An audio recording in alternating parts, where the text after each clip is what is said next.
নমস্কার, শুরু করলাম আজকের চতুর্থ স্তম্ভ। আমি সুচন্দ্রিমা। রামনবমীর দিনে রামের কপালে সূর্যালোকের তিলক পড়েছে। আহা, দেশের প্রধানমন্ত্রী বলছেন এই অলৌকিক দিব্য দৃশ্য দেখে তিনি রোমাঞ্চিত। নির্বাচনের প্রচার সব থেকে আগে, মানে প্রায়োরিটি নাম্বার 1, তাই তিনি নির্বাচনী প্রচারেই ছিলেন। না থাকলে তিনি তো থাকতেন ওই গর্ভগৃহে। আপাতত নেটে দেখে তিনি আপ্লুত। বলেছেন এ এক অলৌকিক আর দিব্য ঘটনা। যিনি হাতির মাথা গণেশের মাথায় জুড়ে দেওয়াকে প্লাস্টিক সার্জারি বলেন, তিনি এরকম কথা বলবেন সেটা খুব অস্বাভাবিক তো নয়, কিন্তু এই বলার মধ্যে দিয়ে উনি ওনার যে অজ্ঞানতা, জ্ঞানের অভাব প্রকাশ করলেন, তা নিয়ে কটা কথা বলা খুব জরুরি। প্রথম কথা হলো, রামনবমীর দিনে রামলালার ললাটে সূর্যালোক এসে পড়েনি, পড়ানো হয়েছে। মানে এমন ব্যবস্থা করা হয়েছে যাতে করে রামনবমীর দিনে সূর্যালোক গিয়ে অযোধ্যার ওই নির্দিষ্ট মন্দিরেই রামের কপালে গিয়ে পড়ে। এই দেশে কোটি কোটি রাম মন্দির আছে, দেশে সর্বত্র আছে, তার আরেকটাতেও মন্দিরের গর্ভগৃহে থাকা রাম মূর্তির কপালে সূর্যালোক পড়েনি। এখানে পড়েছে কারণ তা পড়ানো হয়েছে, তার জন্য ব্যবস্থা নেওয়া হয়েছে। এবং এই ঘটনা অলৌকিক নয়, দিব্য ঘটনাও নয়। এবং এটাও জানিয়ে রাখা দরকার যে এই আলো আনার ব্যবস্থা অতি সাধারণ বৈজ্ঞানিক তত্ত্ব মেনেই ঘটানো হয়েছে। অত্যন্ত সাধারণ কিছু যন্ত্রপাতি দিয়ে এমন আলো আপনি আপনার ঘরের ভিতরে আপনার মা, বাবা, বউ বা সন্তানের মাথাতেও ফেলতে পারবেন। কেবল সেই আলোর দৈর্ঘ্য প্রস্থকে নিয়ন্ত্রণ করার জন্য কিছু অতিরিক্ত যন্ত্রপাতি লাগবে। আলোর প্রতিফলন আয়নার সাহায্যে ঘটানো দৈব বা অলৌকিক নয়।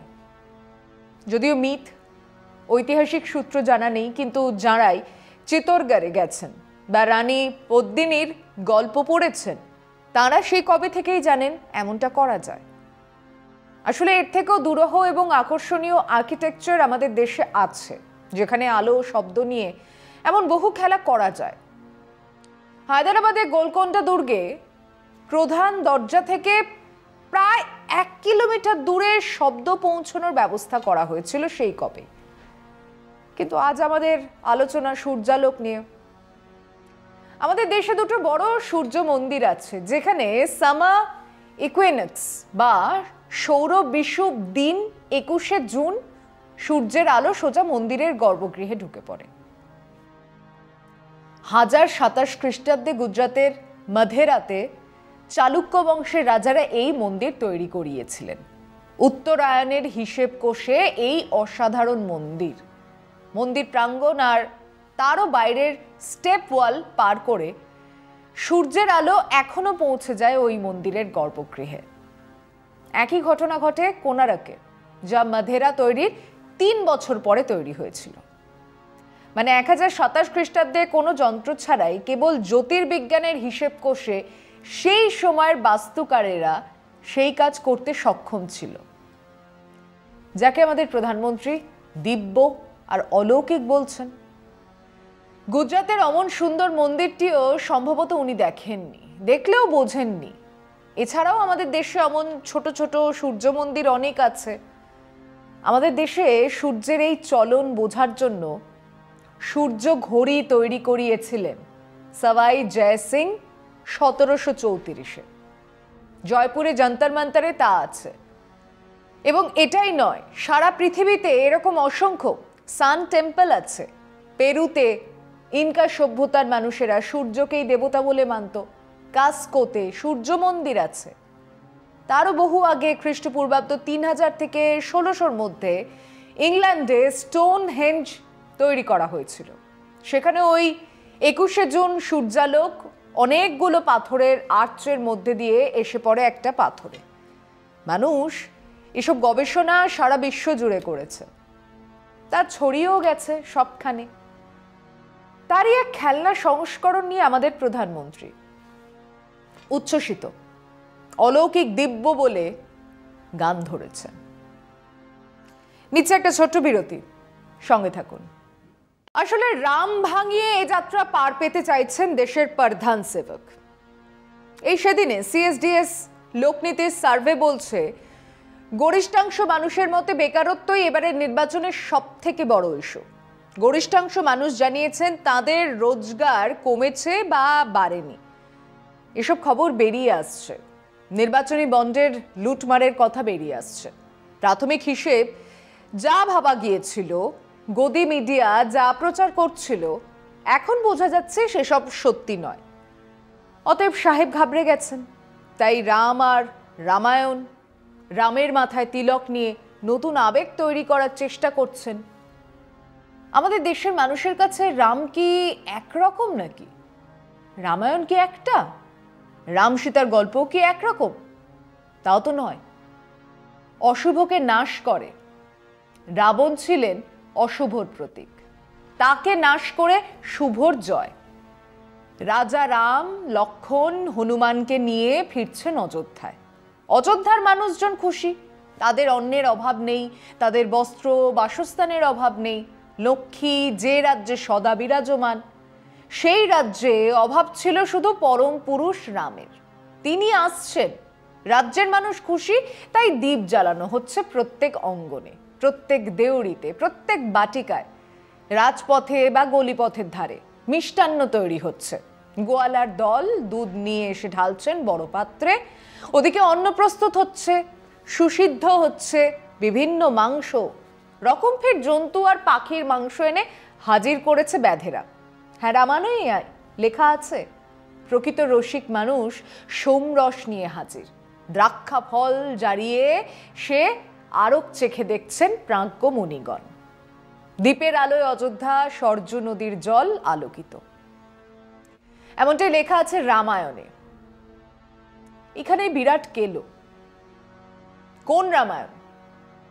বাল্মীকি রামায়ণের প্রথম আর শেষ কাণ্ড, মানে প্রথম আর শেষ অধ্যায় সম্পর্কে গবেষকদের মত এ দুটো অনেক পরে লেখা হয়েছে। মানে দ্বিতীয় থেকে পঞ্চম পর্যন্ত বাল্মীকির রচনা, বাকি দুটো কাণ্ড অন্য কারোর বা অন্য অনেকের। তাহলে সাতকাণ্ড রামায়ণের দুটো খণ্ড এমনিতেই বাদ পড়ল বা অন্তত প্রশ্নের মুখে। এরপর বাকি পাঁচ কাণ্ডেরও বহু ছোট ছোট অংশ প্রক্ষিপ্ত বলে ধারণা। কাদের? যারা রামায়ণ নিয়ে গবেষণা করছেন তাদের। এদিকে সেই বাল্মীকি রামায়ণের কোনো লিখিত রূপ নেই, যা আছে তাও আবার কেউ একজন পড়ে তার মতন করে লিখেছেন। নানান পুরাণে নানান গল্প লেখা আছে। বৌদ্ধ ধর্মে, জৈন ধর্মের বিভিন্ন গ্রন্থে রামের উল্লেখ আছে, কিন্তু সেও নানা রকম। এত ধরনের গল্প আছে যা আসলে আমাদের দেশের সাংস্কৃতিক বৈচিত্র্যকেই মনে করিয়ে দেয়। ধরুন বেয়গা রামায়ণ। বেয়গা হলো মধ্যপ্রদেশ ছত্তিশগড়ের এক আদিবাসী সম্প্রদায়। তাদেরও নিজেদের রামায়ণ আছে। সেখানে রাম লক্ষ্মণ সীতা বনবাসে গেছেন। একদিন এক অপ্সরা এসে লক্ষ্মণকে প্রপোজ করে বসে, হে লক্ষ্মণ, তোমাকেই আমার ভালো লেগেছে, এসো আমরা দুজনে মিলিত হই। সপাট প্রপোজাল। লক্ষ্মণ সবিনয় জানালেন যে না, তিনি বিবাহিত এবং পত্নীনিষ্ঠ। অতএব হে অপ্সরা, আমি তোমার প্রপোজালে সায় দিতে পারছি না। অপ্সরা ভাবল লক্ষ্মণ ঢপ দিচ্ছে। সে পরীক্ষা করার জন্য তার হাতের কানের গয়না খুলে লক্ষ্মণের বিছানায় রেখে দিল। খানিক বাদেই সেখানে সীতা এসে হাজির। বনে থাকলে হবে কি, সুপক্ক মাংস এবং সোমরস এ দুটো কেবল রাম লক্ষ্মণের নয়, সীতাও ভালোবাসতেন। আর মাংসের অভাব হলেই যেতেন ঠাকুরপোর কাছে, গিয়ে আবদার করতেন, একটু মাংস এনে দাও, রান্না করি। সম্ভবত সেরকম আবদার নিয়েই সীতা এসেছিলেন। আবার সেই মাংসের কথা এই বেয়গা রামায়ণেই আছে। সে থাক, সীতা ঘরে ঢুকে দেখেন লক্ষ্মণের বিছানায় মেয়েদের গয়না। লক্ষ্মণের বউ উর্মিলা তো সীতারই বোন, অতএব সীতা রেগে গেল। এটার মানে কি? তুমি বোনকে ফেলে এখানে এসে ফুর্তি করছো। লক্ষ্মণ অনেক বোঝানোর চেষ্টা করলো যে ব্যাপারটা আলাদা, কিন্তু কে কার কথা শোনে? সীতা তো রেগে আগুন। সে বলেই যেতে থাকলো। তখন আর কোনো রাস্তা না দেখে লক্ষ্মণ অগ্নি পরীক্ষা দিতে সম্মত হলো। আগুনের মধ্যে দিয়ে ক্লিন চিট নিয়ে বেরিয়ে এলো। মানে আমরা যে সীতার অগ্নি পরীক্ষার কথা বলি, তার বহু আগেই বেয়গা আদিবাসী সম্প্রদায়ের রামায়ণে লক্ষ্মণের অগ্নি পরীক্ষার কথা বলা আছে। অন্তত দুটো রামায়ণে সীতাকে রাবণের কন্যা হিসেবে দেখানো হয়েছে। নবম খ্রিস্টপূর্বাব্দে গুণভদ্রের লেখা, সেখানে অলকাপুরীর রাজা অমিত ভেগার মেয়ে মান্যবতীর দিকে কুনজর দিয়েছিলেন রাবণ। মান্যবতী এর প্রতিশোধ নেবার জন্য রাবণ মন্দোদরীর কন্যা হয়ে জন্ম নেয়। রাবণ বেদ, পুরাণ, জ্যোতিষ বিশারদ ছিলেন। তিনি গণনা করে দেখলেন এই কন্যা তার মৃত্যুর কারণ হবে। তিনি এই কন্যাকে এক চরের হাতে দিলেন, কোথাও ফেলে আসতে বললেন। সেই চর যেখানে ফেলে এলো সেই জমি রাজা জনকের। পরের দিন হাল লাঙল নিয়ে হাজির তিনি ও তার স্ত্রী। হালের পাশে পাওয়া গেল এক কন্যাকে। হালকে বলা হয় সীতা, কন্যার নাম দেওয়া হলো সীতা। এই রামায়ণের উপাখ্যানে সীতা রাবণের কন্যা। রাম রাবণের লড়াইটা আসলে শ্বশুর আর জামাইয়ের। পঞ্চম খ্রিস্টপূর্বাব্দে সংঘদশা রচিত জৈন রামায়ণেও সীতা আসলে রাবণের কন্যা। সেখানে রাবণ জানতে পারে এই কন্যা তার বংশ ধ্বংস করবে, তাই তাকে অনেক দূরে এক মাঠে পুঁতে রেখে আসে। রাজা জনক তাকে খুঁজে পায়। বেগুসারাই, যেখান থেকে উঠে এসেছেন তরুণ নেতা কানাইয়া কুমার, তার মুখেই শুনেছিলাম আর এক গল্প। সেখানে সীতার জন্মস্থান ওই বেগুসারাইতে, এক মন্দিরও আছে। সেখানে অযোধ্যা থেকে রাম লক্ষ্মণ এসেছিল বিয়ে করতে বরযাত্রী নিয়ে। সেই কথা মনে রেখে এখনো বছরের নির্দিষ্ট দিনে রাম লক্ষ্মণের মূর্তি নিয়ে অযোধ্যা থেকে বারাতি মানে বরযাত্রীরা আসে দল বেঁধে। রাম সীতার বিয়ে হয়, বরযাত্রীদের পেট পুড়ে খাবারের আয়োজন থাকে, তার সঙ্গেই থাকে অকথ্য গালিগালাজ। প্রথা অনুযায়ী গ্রামের মেয়েকে নিয়ে চলে যাচ্ছে, তাই গ্রামের মহিলা বৃদ্ধরা অকথ্য ভাষায় সম্বোধন করেন রাম লক্ষ্মণ আর বরযাত্রীদের। সেই প্রথা এখনো বরকরার। গ্রামের মেয়ে চলে যাচ্ছে অযোধ্যা, তাই বিদায়ের সময় রাম লক্ষ্মণ আর বারাতির জন্য বরাদ্দ থাকে চোখা চোখা গালিগালাজ। ভাবুন দেখি, রামকে গালিগালাজ যোগী বাহিনী শুনতে পেলে গলার মাপ নিয়ে ছাড়বে। তিব্বতে রামায়ণের 6টা পাণ্ডুলিপি পাওয়া যায়, একটার সঙ্গে অন্যটার বিস্তর গরমিল। এখানে কিন্তু কুম্ভকর্ণ বধ হচ্ছে না। কুম্ভকর্ণ যুদ্ধ করছেন বটে, কিন্তু যুদ্ধে হেরে যাবার পরে আবার খাওয়া দাওয়া করে ঘুমিয়ে পড়ছেন। ওদিকে লক্ষ্মণের শক্তি সেলের গল্পটাও নেই, কিন্তু হনুমান যে কৈলাসে এসেছিলেন তার বিস্তারিত বর্ণনা আছে। সেখান থেকে যে ঔষধি নিয়ে গিয়েছিলেন সে গল্পও আছে, কিন্তু সেটা যে লক্ষ্মণের জন্য ছিল এমন কথা সেখানে নেই। ফিরছে একটা বিরতি নিয়ে, সঙ্গে থাকুন। ভারতীয় সব ভাষাতেই প্রাচীন রামায়ণ কাহিনী পাওয়া যায়। এক একটা ভাষায় একাধিক রামায়ণ, তার গল্প আলাদা, আখ্যান আলাদা, সময় আলাদা, স্থান আলাদা। ধরুন তেলেগু রামায়ণ, 12শো শতাব্দীতে বুদ্ধরেড্ডির রঙ্গনাথ রামায়ণ ছাড়াও তেলেগুতে ভাস্কর রামায়ণ, ইয়ানা রামায়ণ, মল্ল রামায়ণ, অচ্চতেন্নু রামায়ণ, কট্টবরদরাজু রামায়ণ ইত্যাদি 1 ডজন রামায়ণ আছে। তেলেগু রামায়ণে প্রায় কোনোটাতেই উত্তরকাণ্ড নেই, সেখানে লবকুশের গল্পও নেই। 12শো শতাব্দীতেই নাগচন্দ্র পম্পনারায়ণ বা রামচন্দ্র চরিত পুরাণ লেখেন কন্নড় ভাষায়। এখানে রাম ধনুর্ধারী বীর ক্ষত্রিয় নয়, সে অহিংসার পূজারী। কন্নড় ভাষায় 13শো শতাব্দীতে কুমুদেন্দু রামায়ণ রচনা করা হয়। কুমুদেন্দু নামে এক জৈন কবি এই রামায়ণ লেখেন। বলাই বাহুল্য, এখানেও রাম অহিংসা, ত্যাগ, তিতিক্ষার প্রতীক, বীর চূড়ামণি হিসেবে নয়। এছাড়াও কন্নড় ভাষাতেই আরও 1 ডজন রামায়ণ রচনা হয়েছে। এডুয়োচ্ছন ষোড়শ শতাব্দীতে বিখ্যাত মালায়ালাম আধ্যাত্ম রামায়ণ রচনা করেন। কেরালার জনজীবন, তাঁদের সংস্কৃতি এই রামায়ণের ছত্রে ছত্রে। অহমিয়া রামায়ণে মোদ্দা 4টে ভাগ: পদ রামায়ণ, গীতি রামায়ণ, কথা রামায়ণ, কীর্তনিয়া রামায়ণ। কোথাও রাম বৈষ্ণব, কোথাও রাম ক্ষত্রিয়, কোথাও রাম সীতার কাহিনী রোম্যান্টিকতায় ভরা। হিন্দি সাহিত্যে তুলসীদাসী রামায়ণ ছাড়া 35-36টা প্রাচীন রামায়ণের খবর পাওয়া যায়। আকবরের সময় বেনারসের 80 ঘাটে বসে তুলসীদাস যে রামায়ণ রচনা করেছিলেন তাই এখনো পর্যন্ত আসাম, বাংলা বাদ দিলে উত্তর ভারতের মূল রামায়ণ, যা বিজেপি RSS এর ভারী পছন্দের। মৈথিলি ভাষা, ওড়িয়া ভাষা, মারাঠি ভাষা, গুজরাটি ভাষা, বহু আদিবাসী ভাষাতেও রামায়ণ রচনা হয়েছে। একটা নয়, বহু। এবং বাংলায় কৃত্তিবাসী রামায়ণ। গবেষকদের অনুমান সারা পৃথিবীতে 350-র বেশি প্রাচীন রামায়ণ আছে। সেই সব রামায়ণের নির্যাস একটাই, অসত্যের ওপর সত্যের বিজয়, অন্যায়ের ওপর ন্যায়ের বিজয়। কিন্তু তার স্থান আলাদা, নানা রকম। কল্পনার রথে ছিল 108টা ঘোড়া, সে তার মতো ছুটেছে। কোথাও রাম শাক্ত, কোথাও রাম বৈষ্ণব, কোথাও রাম ক্ষত্রিয় বীর চূড়ামণি, কোথাও অহিংসার পূজারী, কোথাও সীতা জনকের আসল কন্যা, কোথাও জনকের পালিতা কন্যা, কোথাও রাবণ দুহিতা, কোথাও রাম সাত্ত্বিক, ফলমূল কন্দ আহরণে ব্যস্ত, কোথাও রাম লক্ষ্মণ সীতা একসঙ্গে সুপক্ক মাংস খাচ্ছেন এবং সোমরস পান করছেন।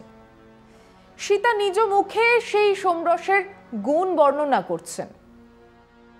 কোথাও হনুমান কেবলই রাম ভক্ত, কোথাও রামের দিক নির্দেশকারী। আমরা কেবল এইটা জানতে চাই যে আপনারা কোন রামের কথা বলছেন। 350 রাম সীতা হাজির আপনাদের সামনে। কোন রাম? যোগী রাজ্য, যেখানে রেফ্রিজারেটরে গোমাংস রাখা আছে বলে মানুষকে, একলাখ আহমেদকে জ্যান্ত পুড়িয়ে মারা হয়, সেই যোগীজি জানেন? মোদিজি জানেন? এমন রামকথা আছে যেখানে বলা হচ্ছে রাজা জনকের 4 কন্যা সীতা, উর্মিলা, মান্ডবী আর শ্রুতকীর্তির সঙ্গে রাম, লক্ষ্মণ, ভরত, শত্রুঘ্নর বিয়ে দেন। বিয়ে তো হয়ে গেল। পরদিন সকালে এবার তারা বশিষ্ঠ মুনির সঙ্গে রওনা দেবেন অযোধ্যা। সেখানে রাজা দশরথ অপেক্ষা করছেন। এদিকে সেই সকালেই রাজা জনকের দূত খবর দিলেন, মহারাজ তিনি আসছেন। কে? ঋষি পরশুরাম। অমনি রাজা জনক আদেশ দিলেন পঞ্চশারদীয় সেবার। সেটা কি? 17টা 5 বছরের কম বয়সী গরুর মাংস রান্না করে মুনি ঋষিদের খাওয়ানো। পরশুরাম ও তার শিষ্যদের এলে তাদের সেই খাবার খাওয়ানো হলো। এও রামায়ণেই আছে। গুজরাটে মোদিজির দেশে মদ্যপান নিষেধ। এদিকে এক রামায়ণেই সীতা আক্ষেপ করছেন যে 14 বছরের বনবাসে তার সুপক্ক মাংস আর সোমরস জুটবে কিনা সন্দেহ আছে। এটাই ভারত। এখানে রাম থাকে হৃদয়, যার যার নিজের মতন। তাকে এক মন্দিরে বেঁধে ফেলার সাধ্য কার? রাম নিশ্চয়ই থেকে যাবেন অন্যায়ের বিরুদ্ধে ন্যায়ের লড়াইয়ের প্রতীক হয়ে, আসরিক বৃত্তের বিরুদ্ধে মানবিক আচরণের প্রতীক হয়ে। প্রধান সেবক যেভাবে রামের ব্যাখ্যা দেবেন তাই আমরা মেনে নেব, তা তো হয় না। আমাদের রাম, লক্ষ্মণ, সীতা আমাদের মনে আছে, সাহিত্যে আছে, সমাজে আছে, ধর্মেও আছে, থাকবে। আজ এ পর্যন্তই। শুভরাত্রি।